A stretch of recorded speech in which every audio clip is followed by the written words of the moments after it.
వినాయక వ్రత కథ. అందరూ కూడా అక్షంతలను చేతిలో పట్టుకొని ఈ వ్రత కథను చదువుకొని ఆ తరువాత అక్షంతలను స్వామి వారి మీద కొన్ని, మన తల మీద కొన్ని వేసుకోవాలి. ఈ వినాయక వ్రత కథ వినకుండా చంద్రుణ్ణి పొరపాటున కూడా చూడకూడదు. వినాయక వ్రత కథ. పూర్వకాలంలో గజాసురునికి ఇచ్చిన వరం వల్ల శివుడు గజాసురుని కుక్షిలో అంటే కడుపులో ఉండిపోయాడు. శివుని జాడలేక ముల్లోకాలు తల్లడిల్లిపోయాయి. గజాసుర ఉదరంలో శివుని కనుగొన్న బ్రహ్మ విష్ణువులు గంగిరెద్దుల వాని వేషంలో గజాసురుని వద్దకు వెళ్ళి ఆటపాటలతో మెప్పించగా ఆ గజాసురుడు సంతోషించిన వాడై ఏం వరం కావాలో కోరుకోమన్నాడు. అందుక గంగిరెద్దుల వేషంలో ఉన్న బ్రహ్మ విష్ణువులు, గజాసుర, పరమశివుడు లేని ముల్లోకాలు అల్లాడిపోతున్నవి. నీవు నీ కుక్షియందు అంటే కడుపు అందు నిక్షిప్తం చేసుకున్న శివుణ్ణి తమకిమ్మని కోరుకున్నారు. మాట మార్చకుండా గజాసురుడు సరే అన్నాడు. నంది తన కొమ్ములతో గజాసురుని పొట్ట చీల్చి శివుణ్ణి పరిగ్రహించాడు. అంతటా ఆ గజాసురుడు, శివా, నేను నా శిరస్సుకు గణ్యతను చేకూర్చి నీవు నా చర్మం ధరించాలని వరం కోరుకున్నాను. సరే అన్నాడు ఆ సర్వేశ్వరుడు.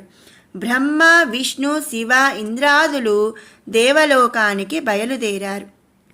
వినాయకుని జననం. పరమేశ్వరుడు వస్తున్నాడన్న వార్త కైలాసంలో పార్వతికి తెలిసి అభ్యంగన స్నానం చేసి పతికి స్వాగతం చెప్పాలని అభ్యంగన స్నానానికి తయారైంది. తన వంటికి నలుగు పెట్టుకున్న పిండితో ఒక బొమ్మను తయారు చేసి తన తపశక్తి వలన పొందిన వరంతో ఆ బొమ్మకు ప్రాణప్రతిష్ఠ చేసి మందిరం వద్ద కాపలా ఉంచి ఎవ్వరినీ లోపలకు రానివ్వద్దని చెప్పి స్నానానికి వెళ్ళింది. గజాసురుని నుండి విముక్తిని పొంది కైలాసానికి వచ్చిన శివుడు లోపలకు వెళ్ళబోగా గుమ్మం వద్ద బాలుడు అడ్డగించాడు. తాను ఈ కైలాసానికే అధిపతినని, పార్వతి భర్తనని చెప్పాడు శివుడు. నువ్వెవరివైనా వెళ్ళడానికి వీలు లేదన్నాడు ఆ బాలుడు. వాద ప్రతివాదాలు పెరిగాయి. పట్టుదల పెరిగి శివునికి కోపం హెచ్చింది. ప్రమదగణాలు కూడా ఆ బాలుని ముందు ఓడిపోయాయి. ఇక తాళలేక శివుడు త్రిశూలంతో బాలుడి శిరస్సును ఖండించాడు. పార్వతి వచ్చి నిర్జీవుడై ఉన్న బిడ్డణ్ణి చూసి, నాదా, పసివాణ్ణి ఇంత దారుణంగా హింసిస్తారా అని రోధించింది. శివుని మనసు ఆర్ద్రమయ్యింది. తన తొందరపాటుకు చింతించాడు. నీ బిడ్డణ్ణి బ్రతికిస్తానని పార్వతికి మాట ఇచ్చాడు. వెంటనే తన పరివారాన్ని పంపి ఉత్తరముఖంగా పడుకున్న వాని శిరస్సును తెమ్మన్నాడు. ఆ పరివారం ముల్లోకాలు గాలించారు. ఎక్కడా ఏ ప్రాణి కూడా దొరకలేదు. వెదకగా గజాసురుడు ఉత్తర దిక్కుగా పడుకొని మరణస్థితిలో ఉన్నాడు. ఆ గజాసురుని శిరస్సును తెచ్చి బాలుని మొండానికి అతికించి సజీవుణ్ణి చేశారు. పార్వతి ఆనందించింది. వినాయకుణ్ణి గజముఖం గలవాడని, గజాననుడని, వినాయకుడని, లంబోదరుడని పరిపరివ నామాలతో పార్వతి తనయుణ్ణి అల్లారు ముద్దుగా పెంచుతున్నది.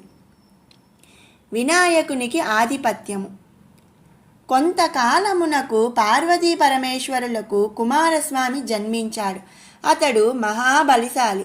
ఒకనాడు మునులు, దేవతలు పరమేశ్వరుణ్ణి, దేవా, విఘ్నములకు అధిపతి కావాలని కోరారు. అందుకు వినాయకుడు, కుమారస్వామి ఇద్దరూ విఘ్నాధిపత్యమునకు పోటీ పడ్డారు. అంతటా శివుడు, నాయనలారా, ఈ ముల్లోకాల్లో గల పుణ్య నదులలో స్నానమాడి ముందుగా నా వద్దకు ఎవరు వచ్చెదరో వారికే విఘ్నాధిపత్యము ఇచ్చెదనని పలకగా కుమారస్వామి తన వాహనమైన నెమలిపై ఎక్కి బయలుదేరాను. గజాననుడు, తండ్రి, నా అసమర్థతను చాటుటకు ఇట్లాన తీయ తగునా అని వేడుకొనగా అంతట పరమేశ్వరుడు దయాళుడై సకృన్నారాయణేత్యుక్త్వా మాన్కల్ప సత్రయం గంగాది సర్వతీర్థేషు స్నాతో భవతి పుత్రక. కుమారా, నారాయణ మంత్రమును ఒకసారి జపించిన వారికి ముల్లోకాలలో గల సమస్త నదులయందు స్నానమాచరించిన ఫలం కలుగనని చెప్పగా, ఆ గణపతి కైలాసమునే ఉండి నారాయణ మంత్రం జపించుచు తల్లిదండ్రులకు ముమ్మారు ప్రదక్షిణం చేయగా, కుమారస్వామికి తాను వెళ్ళే నదులకు గణపతి ముందుగానే వెళ్ళి స్నానాదులను ఆచరించి ఎదురు వస్తుండేవాడు. తన అజ్ఞానానికి చింతించిన వాడై కైలాసములకు వచ్చి, తండ్రి, నా అజ్ఞానమును మన్నించి గణపతికే విఘ్నాధిపత్యము నొసంగవలెనని వేడుకొనెను. అంతటా పరమేశివుడు భాద్రపద శుద్ధ చతుర్థి నాడు గణపతికి విఘ్నాధిపత్యం ఒకనాడు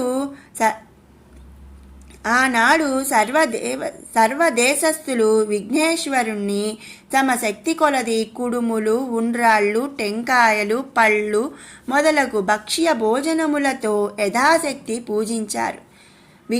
విఘ్నేశ్వరుడు సంతుష్టుడై తాను భుజించి మిగిలినవి తన వాహనమైన మూషికమునకు ఇచ్చి, మిగిలినవి చేతపట్టుకొని భుక్తాయాసముతో కైలాసమునకు వచ్చి మాతాపితృలకు పాదాభివందనం చేయ సంకల్పించగా, ఉదరము సహకరించక నానా అవస్థలు పడుచుండగా శివుని శిరస్సు అందున్న చంద్రుడు చూచి పకపక నవ్వాడు. గణపతికి కోపం వచ్చి తన దంతపు కోరను విరిచి చంద్రుని మీదకు విసిరాడు. ఆ దెబ్బకు ఏర్పడిన మచ్చ చంద్రునిలో ఈనాటికి ఉన్నది. ఆవేశంతో ఊగులాడుతున్న వినాయకుడి పొట్ట చిట్లింది. పాముతో బొజ్జను కట్టారు. కుమారుడి పరిస్థితికి పార్వతి ఉగ్రురాలై చంద్రుణ్ణి చూచి, ఓరి చంద్ర, నీ కంటికి నా కుమారుడు అంత చులకనగా కనబడ్డాడా? అందగాడనుకుంటున్నాను. నిన్ను చూచిన వారికి నీలాపనిందలు కలుగుతాయని శపించింది ఆ జగన్మాత. శాపానికి చంద్రుడు గడగడలాడిపోయాడు. జగదీశ్వరి పాదాల మీద పడి శాపోపశమనం చెప్పమన్నాడు. శాపం ఉపసంహరించబడదు అన్నది కాత్యాయని. దేవతలందరూ తల్లి, చంద్రుణ్ణి క్షమించు. చంద్రుణ్ణి చూడకుండా ఉండడం ఎవరికీ సాధ్యం కాదు.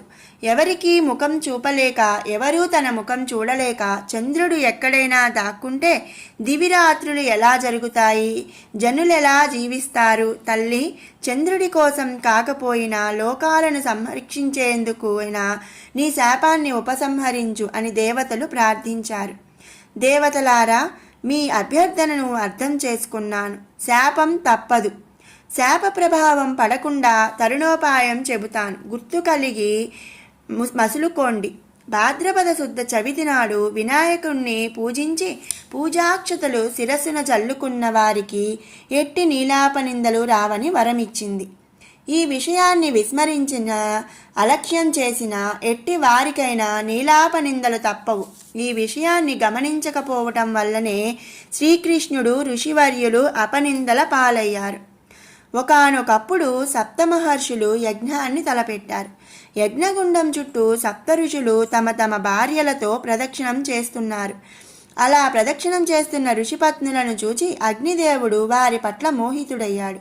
ఇది అగ్నిదేవుని భార్య స్వాహాదేవి గమనించి భర్త వ్యామోహాన్ని తీర్చడానికి అరుంధతి తప్ప తక్కిన ఋషిపత్నుల రూపం తానే ధరించి పతికి ప్రమోదాన్ని తీర్చింది. అగ్నిదేవునితో ఉన్నవారు తమ తమ భార్యలే అని ఋషులు కోపగించి వారిని వదిలినారు. పార్వతి ఇచ్చిన శాపాన్ని మరచి ఋషిపత్నులు చంద్రుని చూడటం వల్ల వారికి అపనింద కలిగింది. శాపాన్ని మరచి ఋషిపత్నులు చంద్రుని చూడటం వల్ల వారికి అపనింద కలిగింది. దేవతలు ఋషిపత్నులు దుస్థితిని పరమేశ్వరునికి చెప్పగా శివుడు జరిగిన దానిని ఋషులకు వివరించి వారిని స్వస్థచిత్తులను చేసి ఋషిపత్నులను సంరక్షించాడు. సమంతక మనోపాఖ్యానము. పూర్వం శ్రీకృష్ణుడు కూడా పాలదూత్తంలో చంద్రుణ్ణి చూచి నీలాపనిందల పాలయ్యాడు. శత్రాజిత్తు అను రాజు సూర్యుని అనుగ్రహంతో శమంతకోపమణి పొందాడు. ఆ శమంతకమణి రోజుకు 1000 మణుగుల బంగారాన్ని ఇస్తుండేది. ఆ మణిని తనకిమ్మని ఆ రాజును శ్రీకృష్ణుడు కోరగా శత్రాజిత్తు అందుకు అంగీకరించలేదు. ఒకనాడు శత్రాజిత్తు తమ్ముడు ఆ శమంతకమణి హారాన్ని మెడలో వేసుకొని అడవికి వేటకు వెళ్ళాడు. అతన్ని ఒక సింహం వధించి ఆహారాన్ని అపహరించింది. ఆ సింహం వద్ద గల ఆ మణిని జాంబవంతుడు చూశాడు.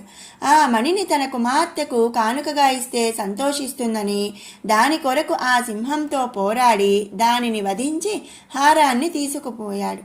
శ్రీకృష్ణుడే తన తమ్ముణ్ణి చంపి శమంతకమణిని అపహరించాడని శత్రాజిత్తు తలచి లోకమంతా ప్రచారం చేశాడు. ఈ వార్త కృష్ణుడి చెవిన పడింది. తనకి నీలాపనింద ఎందువల్ల కలిగిందని ఆలోచించి క్షీరభాండంలో చంద్రుణ్ణి చూడటం వల్ల కలిగిందని గ్రహించుకున్నాడు. ఆ నింద నుండి బయటపడటానికి శమంతకమణిని వెదకడానికి అడవికి వెళ్ళాడు. అక్కడ గల సింహం జాంబవంతుల అడుగజాడలను చూచి వాటిని అనుసరించి జాంబవంతుని గుహకు వెళ్ళాడు. ఆ గుహలో ఉయ్యాలకు వేలాడుతూ కనబడిన శమంతకమణిని చూశాడు. దానిని తీసుకొనబోగా జాంబవంతుడు వచ్చి శ్రీకృష్ణుడితో కలబడ్డాడు. అహోరాత్రులు హోరాహోరీగా చెట్లతో గదాఘాతాలతోనూ 18 రోజులు యుద్ధం చేశారు. తుదకు జాంబవంతుడు తనతో ఇన్ని రోజులు అలసిపోకుండా యుద్ధం చేసినది త్రేతాయుగంలోని శ్రీరాముడేనని గ్రహించి శమంతకమణిని శ్రీకృష్ణుడికిచ్చి తన కుమార్తెయగు జాంబవతితో వివాహం చేశాడు. శ్రీకృష్ణుడు ద్వారకకు వచ్చి శత్రాజిత్తుని పిలిచి జరిగినదంతా చెప్పి ఆ శమంతకమణిని వానికిచ్చి వేశాడు. శత్రాజిత్తు తన పొరపాటును తొందరపాటును తెలుసుకున్నవాడే ఆ మణితో పాటు తన కుమార్తెయగు సత్యభామను కృష్ణునికిచ్చి వివాహం చేశాడు. ఇదంతా చతుర్దశి నాడు క్షీరభాండంలో చంద్రుణ్ణి చూచిన ఫలమని తన వారందరకు చెప్పాడు శ్రీకృష్ణుడు. సకల జనులు ఈ వినాయక వ్రతాన్ని భాద్రపద శుక్ల చతుర్థి నాడు తమ శక్తి కొలది యథాశక్తి పూజించి పూజానంతరం అక్షితలను శిరసున వేసుకున్నచో నీలాపనిందలు కలుగక సకల ఐశ్వర్యాలను పొందుతారు అని శ్రీకృష్ణుడు సెలవిచ్చాడు. పూర్వం ఈ వ్రతమును సీతాదేవిని వెతుకుతున్నప్పుడు శ్రీరాముడును, వృత్తాసురుని వధించినప్పుడు ఇంద్రుడును, గంగాను భూమికి తెచ్చినప్పుడు భగీరథుడును, అమృతోత్సాదమును చేయునప్పుడు దేవాసురులను, కుష్ఠవ్యాధి నివారణకు విప్రుడును, తమ రాజ్యాన్ని తిరిగి పొందుటకై ధర్మరాజును చేసి సకల విజయములు సాధించారు. వినాయక వ్రత కథ సమాప్తం. అందరూ కూడా అక్షింతలను స్వామివారి మీద కొన్ని వేసి తమ తలపై కొన్ని వేసుకోవాలి.